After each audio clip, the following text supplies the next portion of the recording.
Hello traders, Gary Wagner here. It is 1:47 in Honolulu, 7:47 in New York on Friday. Happy Aloha Friday, as we say on the islands.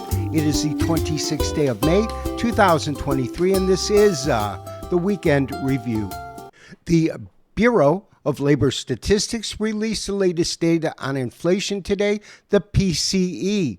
The key takeaway from today's report was that inflation remains entrenched in the U.S. economy, continues to rise, and that consumer spending is not only robust, but rose 0.8% last month, which means that the Federal Reserve will keep their foot on the restrictive monetary policy composed of more rate hikes and keeping those high rates elevated throughout the remainder of the year.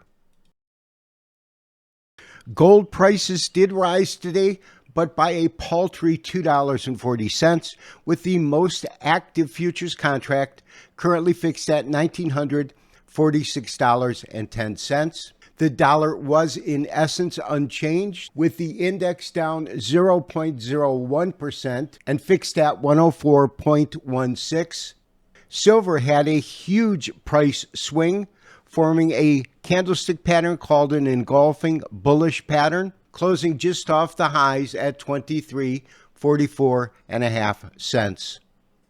First to gold, obviously a triple bottom occurred back between September and November of last year, taking us to the first part of our rally, $1,620 up to $1,950. Then we had our corrective wave 2. That took us back down to $1,810, which brings us to this last leg of the rally and subsequent correction. I think that the correction might be over. The rally as well as the correction are part of a wave 3 count, but suffice it to say that if in fact we find support between current pricing and $1,915, which means that once this rally concludes at current pricing or a little bit lower, as I said, $1,915, we would see a major surge to the upside, surpassing the 2,083 price point we saw recently and trading as high as $2,100 per ounce. An interesting couple of months in silver. Silver traded to a low of just about $20 per ounce, and from there rallied to above $26 per ounce. We've obviously been in a correction from $26.44 down to these lows today and yesterday, but today we got a pattern called an engulfing bullish, which means that if we get a solid move higher on Tuesday when the markets reopen, you can buy silver above the 100-day moving average. This could be a solid buy if we have follow-through buying on Tuesday. Lastly, to the dollar.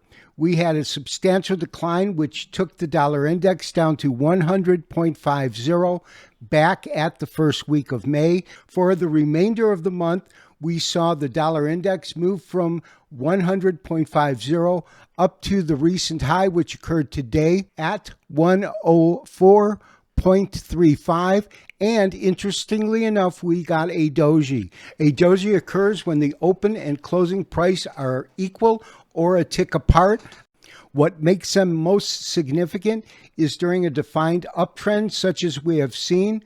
It is a point in time in which neither the bulls nor the bears have absolute control of the market. It can indicate a top in the market or consolidation. We need to see if we get follow-through selling on Tuesday. If so, it would form a three-river evening star.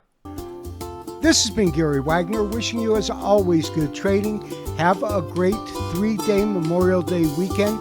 If you like our report, remember to like, share, and subscribe to our channel.